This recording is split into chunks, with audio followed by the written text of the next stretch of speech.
خبيرك يمكنني أماني وحالي بفاضي خبيرك يمكنني أماني والحالي بفاضي كيفين من بيض عزيزي الليلي ويراضي کاتێک لە شاری سنەوە بە دووری 44 کیلۆمەتر ڕوو دەکەیتە هەورامانی ژاوەرۆ دەگەیتە گوندێک بە ناوی هەڵوان. ئەم گوندە لە تەنیش گوندەکانی شیان و هەشەمێز و تەختەوە قەراری گرتووە. گوندێک کە دانیشتوانەکەی بە شێوەزاری سۆرانی دەدوێن، بەڵام لەگەڵ دەرکەوتنی گوندەکەدا شێوازی تەلارسازیەکەی شوناسی گوندەکەت بۆ دەدرچێنێت.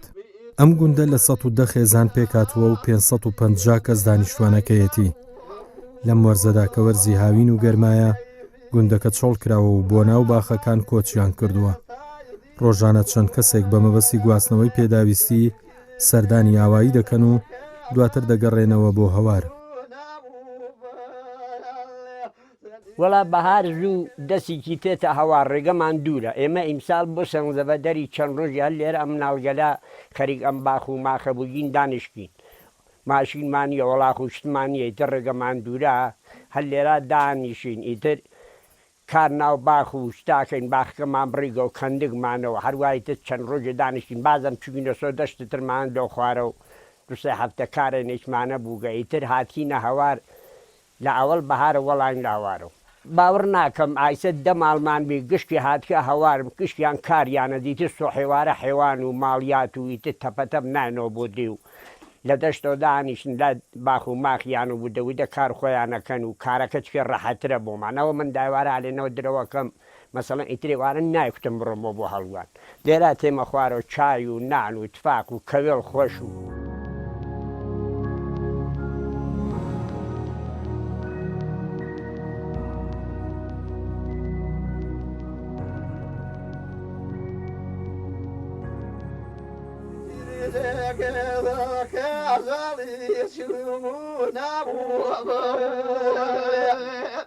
بەپێی وتەی ئەنجومەنی ئاوایی ناوی هەڵوان لە هەڵۆخانەوە هاتووە گوایە فەرمانڕەوایەکی ستەمکار بووە و خەڵکەکەی چەوساندووەتەوە بەڵام سەردەمی دەسەڵاتی ئەو فەرمانڕەوایە دیاری نەکراوە ئایا یەکێک بوو لە میرانی میرنشینی ئەردەڵان یان لە قۆناغێژی تری مێژووی داژیاوە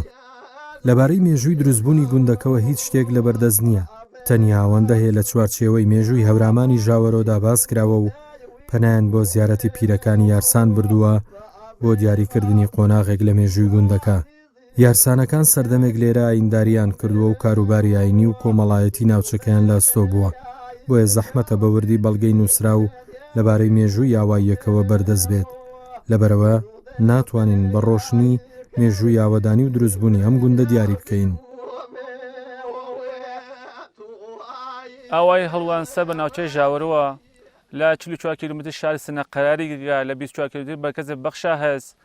دێهێستانی تۆریوەرە بەخشە ژاوەرۆج شەرقیە لە غەربی جیا بووگەستەوە بعد ئێمە لە کولا سۆرانی زوانین وەلی ئاوایەکان دەوروەرمان تەختە هەشەمێز شیان ئەمانە هۆرامی زوانن ئێمەش فکرم شاخل لە هۆرامی گەلینە ولی بعد چۆن سۆرانی زوانین کانیەکانمان کولەن دەشتەکانمان بەناو هۆرامی و ناونیاگە هانەزان هانەجنان هانەی ئام هانە هاجی ئەم بەحسکەلا فکرم کە ڕەبتی بەهەز بە هۆرامیەوە هەست 550 نەفەر جەمعیەتیە 110 خانەواری سابتە 6 خانەواری فەسڵیە حدود بە 150 نەفەری فەسڵیە تقریبا ئاوهوای ئەم منتەقە واقعا خۆشە کێوستانیە سەردا ئاوای هەڵوان کار و پێشیان لە کولە کەشاوەزی و باغداریە دامداریچە وەلێ کەشاوەزیەکەیان خۆ فرەترێکە قەتعاً گێڵاس لەم منتەقەی هەڵوانە فرێز ئۆرگانیکە ئەو کانیە خواتەوە گوێزمانەست گوێز تقریبا فراوانە لێرە بعض شڵانەمان فرەترە لێرە وەلێ خۆ هەشتاڵ و یایسە میوەگەلێک تر براڵوکیشمان فرێز وەلێ باقی میوەکانتر بە حاڵەتێکەوە کە تەرەف فقط خۆی بۆ خۆی استفادەکە بە بازار فکر ناکەم فرەتر عەرزەی کات. خۆ مردم هەڵوان غەرز کار کشاوەرزی و باغداری لێرە یەک دوو مۆردمانەت کە جعبەسازی جعبەز دروستەکەن کاگە نەجاڕیە بە ئیسلاح. یەک مۆردێکمانە چەقۆسازە ئاهەنگەرە چەقۆ دروستەکات ئاهەنگەریەکات. ئەوەی چەوا لێرە ئەچێت بۆ ناو شار کاری جویا جۆشکاریە سنگکاریە. ئەم دوو حرفەمانە لە ناو ئەوەی هەڵوانە کە خەریکن لێرە کۆچەکەن و ئەڕن بۆ ناو شار ئەم دوو حرفیانە هەست. نەفەری حاکم بووگە بەرحاڵ بەناو هەڵوخان لە قەڵای مەحبوبەکە زندگی کرد تەنهایی. قەڵای مەحبوبەکە دەقیقاً ڕووبەڕووی ئاوای قەراریگرکە ئاوای هەڵوانی چۆن فکرم خدمەتی دیرینێ هەست لە مەسیری ترا بگە لە 2 کیلومتری لە ژوورترەوە ئێستا کە بەنای دیوارەکەیشی بازم ماگەسە و لێنا یانە ئەگەر وەختێکان خاک بەدای شتێکەکەی لێنا ناو کوشەکانە دیوارەکان ماگەسە و احتمالاً 1300 ساڵ 200 ساڵ خدمەتی بێ هەڵوان. ئەو هەڵەوخانە کە پاشا بگە حکومڕان بگە لێنا واقعا نەزێت 2000 مردمی فرەداگە مردمی فرعزت کردگە و مردمیش لێنا مەجبور کەفن کە لێنا دەریکەن. ئەو هەڵوخانە ئەو هەڵوانە لە هەڵوخان گیریاگە معناکەی هەرەوە هەڵوخانەسا. ئەوەی هەڵوان بۆ دەلایلە کە پیری تیابووگە بە پیری یوسف مەشهور بووگە و بەوە کە ساخت دیواگەلی قەدیمی لە مەسیرێتە ژوورتر لەوە بووگە و هەڵەگەڕێتە بۆ قبل از ئیسلام ئیسا یا ئەم پیرە هاتکە بۆ ڕاهنمای ئرشاد ئیسلام بۆ دین تەبلیغی کردگە بۆ دلیلێ بووگە یا هەرەوە کە دەجێت کە پیری واقعا وجودی بووی بەزان پیری یوسف سەدەسەد ئەمە مشخص ئەوەیە کە ئەم ئاوایە تاریخی دیرینێ هەست. ئەوەی هەڵوانە بەحسە و زیارەتانوشە کە واقعا چون لە دەوروەری وجودی بووگە خدمەتی دیرینێ بووگە قەدیمی بووگە ئەمە سابتەکە کە واقعا لە نظر بافتی و بیژنەسڵ نظر بافتی ئەوەی هەڵوانە و بافتی سنەتی فرە قەدیمی هەست کە لە هەڕگ و کوچک دروستکریاگە کە ئەوەکان دەوروەرمان کەسان ئەیسا حاڵاتی بلوکم لە ئەولاس بازم هەر ئایسێکی باوجودەوە کە خدمەتی دیرینێ بووگە لەو شتێ استفادەکرا ئیسێکی لە هەڵ حازرە هەر لەو بافتە قەدیمی خەریکن گوستەریشە دێنانە ئەگەر باسازی ماڵەکە کردگێ هەر بۆ بافتە قەدیمی و بازم ڕینە بەرەوە. ئەوەی هەڵوان سەبتی ملی بووگە لە ساڵ 1970 و ئیسا لازمە کە تەقدیر تەشکیل لە بەخشدار محترمە دڵسوز بەخش سیروان حاجاغا فەرد کە واقعا 5 ساڵە پەیگیری شەدیدی کردگە کە سەبتی ملی کرد و ئیسا بۆ سەبتی جیهانیەکەی حەڵال ئیجرا کە خەریکە بۆ سەبتی جیهانی ئەچێ. ئەمە بافتی بارزشی هەڵوانە واقعا بافتی بارزشە بافتی قەدیمیە سنەتگەلە قەدیمی لێرە واقعا کارکریاگە هەر بۆ ڕەواڵیچە خەریکە ئەدامە پێیاگات.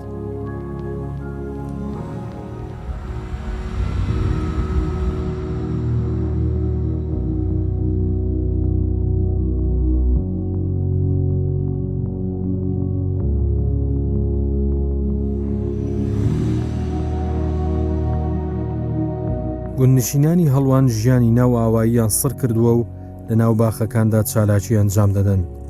کەش و هەوای گوند لە وەرزی هاویندا گەرم و وشکە بۆیە دەگوازنەوە بۆ ناو باخەکان و لە کەنارچەم و لە سێبەری درەختەکاندا نیشتە جێ دەبن. مانجی خەرمانان مانجی کۆکردنەوەی دەغڵ و دان و بەرهەمی میوەکانی ئەورامانە بۆیە بەژن و منداڵەوە خەریکی کار و فەرمانن بۆ بەدەستێنانی ژەمە خۆراکی زستانیان. لەلایەکەوە پیاوەکان لە ناو زەویەکاندا خەریکی درەوکردنن لەلایەکی ترەوە کابانی ماڵ لە ناو بێستانەکاندا کەمێک لۆبیای لێ کردووەتەوە و ژەمی خواردنی ئێوارەیان ئامادە دەکات. چیژۆڵەکانیش خەریکی کۆکردنەوەی بەرهەمی میوەکانن.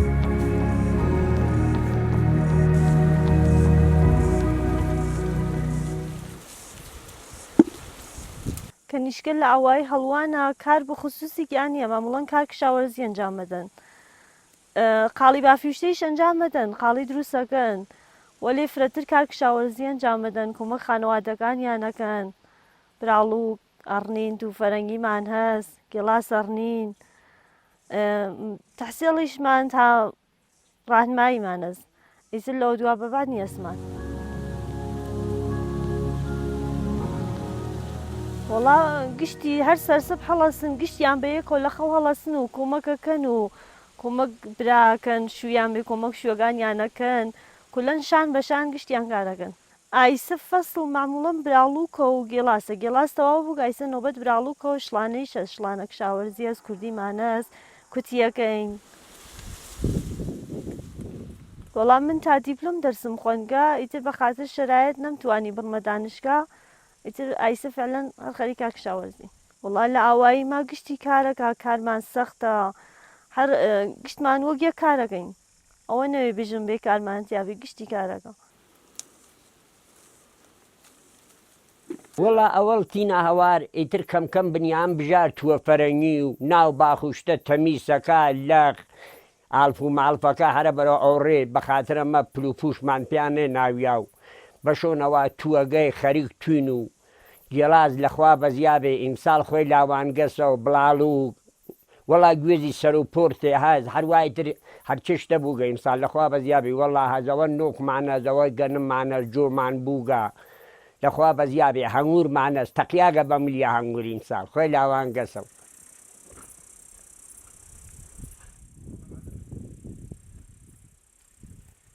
وەڵا ئێمە من شاید 20 ساڵ زیاترە هاتنمە ئەم دۆڵە جیا بوومەسەوە هاتنمە ئەم دۆڵە لە حەمد خواوە یانێ ئەوە کەسێک زەرەری بۆم نەوگۆ زەرەری چم بۆ نەوگە شتێکمانەمە دەروبانمانە ئەوە وەسایلە هەست ئەچینەوە هەروە گیانەتڵین بێرە بە کەوشت فاغ لیباس هیچی بێخەیە ئەو قاڵیمانە بەهاردا کچکە دایسەڵمان نەکردکە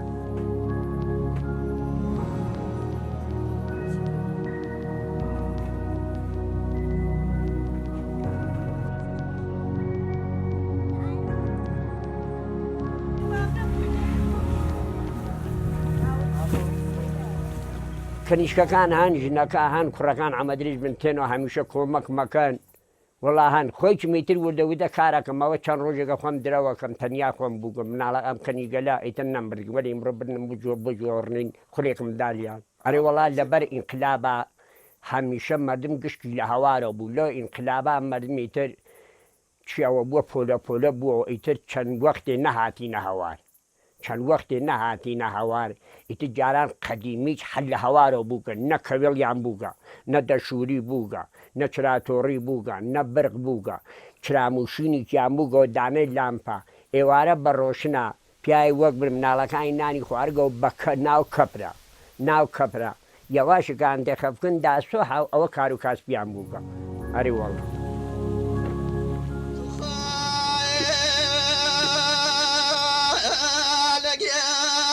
كم تاكي من بني شو يا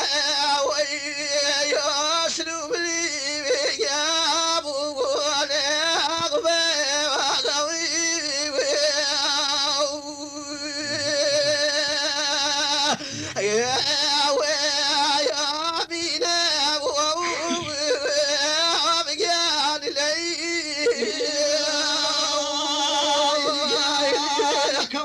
كيس يا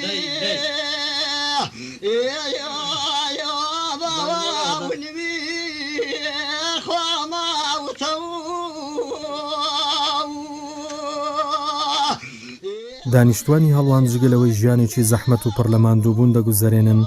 لەگەڵەوەشدا بەردەوام پەنایان بردوۆتە بەر زیرەکی و لێهاتووی خۆیان بۆ ڕاپەڕاندنی کاروباری ڕۆژانەیان لە بواری تەندروستی و چارەسەری نەخۆشیشدا دیسان چارەسەری سەرەتایی سروشتیان بەکارێناوە بە پێی ئەزمموی حەکیمەکانیان گژوجیای کێوەکانیان بۆ چارەسەر بەکارێناوە بەهۆی سەختی ناوچەکەوە زۆر جار بەهۆی کەوتنەوە شکانی ئەندامێک لە ئەندامەکانی جەستەی لێ دەکەوێتەوە و پێویستی بە چارەسەری خێرا بووە ئەوانیش ڕێگەیان سەخت بووە و دوور بوون لە شارەکانەوە تا بتوانن نەخۆشەکە بگوازنەوە بۆ نەخۆشخانە ناچار حەکیمانی گوند بە ژیری و سەلیقەیی خۆیان بەکارەکە هەستاون و چارەسەریان کردووە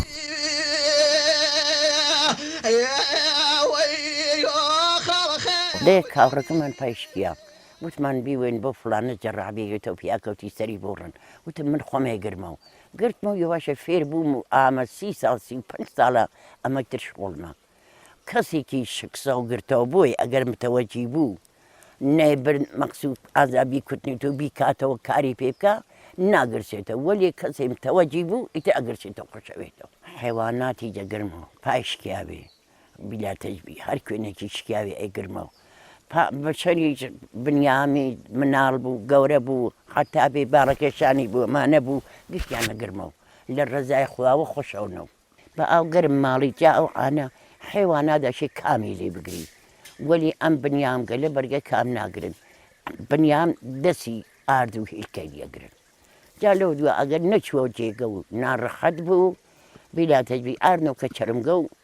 لە تەک زەردێنە هیلکەی لێگری خۆشەوێتەوە بۆ شکسە بۆ دەرمان هێش شکسەکە مشەما هەسی مشەما بخاتە بانی ئەو شکتە تێرێتەوە هەسی ئەم باڵە ڕەگی هەڵسێ باڵ ڕەگی هەڵسێ ئەیژم گەڵابی کوڵ زەردکەن و بیخەنە بانی بۆ خۆی ئەو بی کۆڵا ئەو تاڵە ئەو هینە خاسە کاتەوە ئەو ڕەگە بەرا ئەو ڕەگیچە بەرا ئەری وەڵا چت گەلی تر ئاوە هەرگەز بە ئەمەیل خۆی هەسی شتێکی خراو بشکی ئەیژم بیۆن ئەسکی لێ بگرن ئەو ساتانە بیگرمەوە بەخوا من خەزاو کە پێلێم زوو بوو گەکانە خاصێ بوو خوا ئەفریکا ئەوە جارێ شکسەیە گرتەوە حەمامێنێ بوو جارێ ئەم وردەڵۆشتیا ئەگرتەوە ئەگرتەوە ئەری وەڵا ئەیگرتەوە هین حیوان وەلێ من بەخوا خاص حیوان قاچی بشکی قەشەنگە گرمەوە بنیام ئەم باڵەکێشانیە بشکی قەشەنگە گرمەوە ئەم شەیتانە باڵیە قەشەنگە گرمەوە ئیتر لە ڕزای خواوە هەست خوا مەیلی بووگە ئەنە من چازانم چازانم تۆیم پێشە چایەتە برازایەکم بووگە لە نایسەرەوە هاتکە بۆ لام و دووسێ برازانم هەز لە مەڵکشانەوە هاتکن بۆ لام و وەلێ لەگرا حرم ئاوای خۆمە دانەی دوان هەندە ڕیش هاتکن ئیتر وەڵە هەر لەم ئاوای خۆمان نابووکم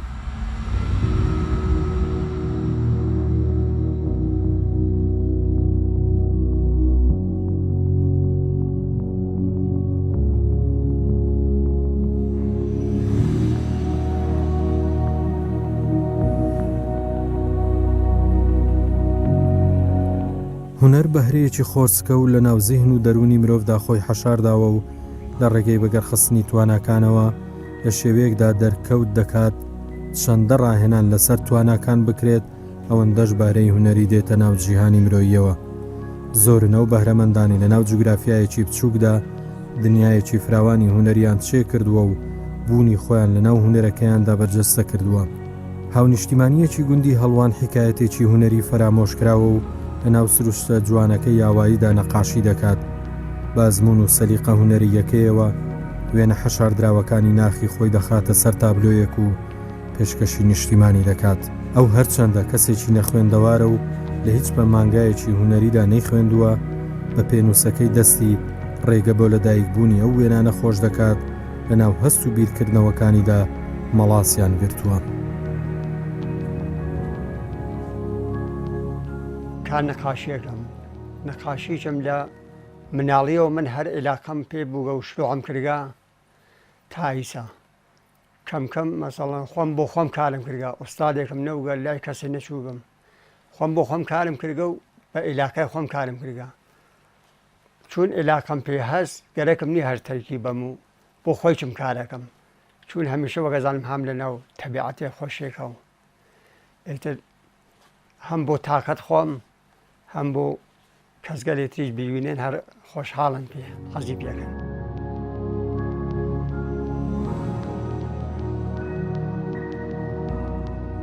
من مناڵ بووم یعنی تەمەنم نەگەیوە ئەوە بچمە مەدرسە ئیتر ئەو کەمی نەقاشیوتەی خاص بوو نەقاشیە کێشام هێوە تەواشامە کرد حەزم پێ کرد خۆم بە خۆمەوە لە ئەوەڵەوە مناڵ بووم هەروە پلاستیکمان بوو لە بەر دەرگا بوو ئەو وەختە ئیتر خوتکار و مداد و ئەمانە ئەومە نەبوو هەر بە دەرزی لە بانیەوە خەتیە خوارد ئەوە مەلیشمە کێشا ئەم مەلینچک و ئەوە پەلەوەرگەلێکمە کێشا ئیتر دەوە هەلە بەرەو عێلاقەم پێ پەیا کرد و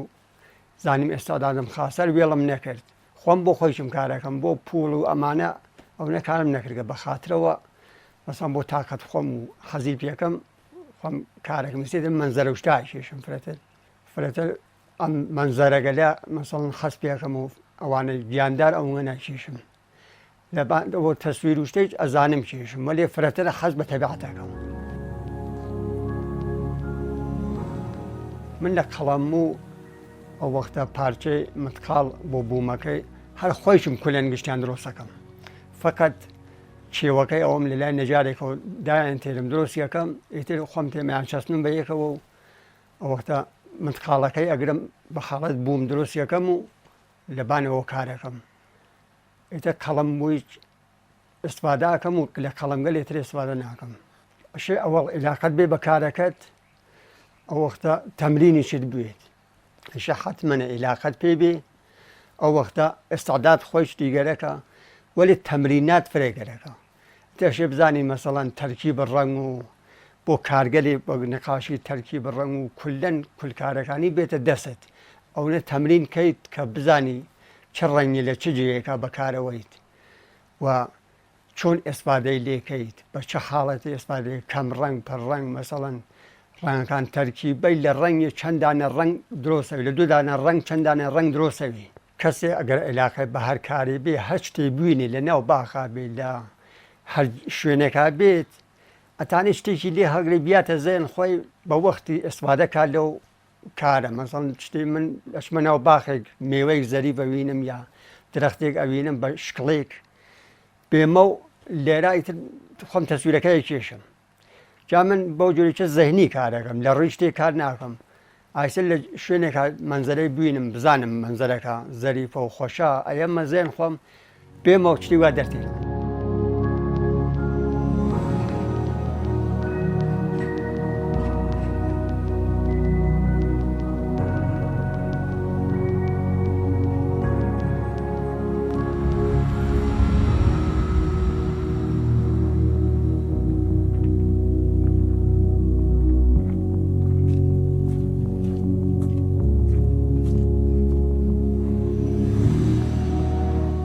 زۆر جار ئاسانی لە کار و پیشەدا خۆشببختی بۆ مرۆڤەکان ناهێنێت بەڵکو ئازادی لە هەڵبژاردننی کاردا ئەو خۆشببختیە دەسازێنێت گونجنشینانی ئێرە هۆگری خاک و نیشتیمانن خۆشەویستیەکی زۆریان بۆ ژیان هەیە و زێدی خۆیان دەپارێزن.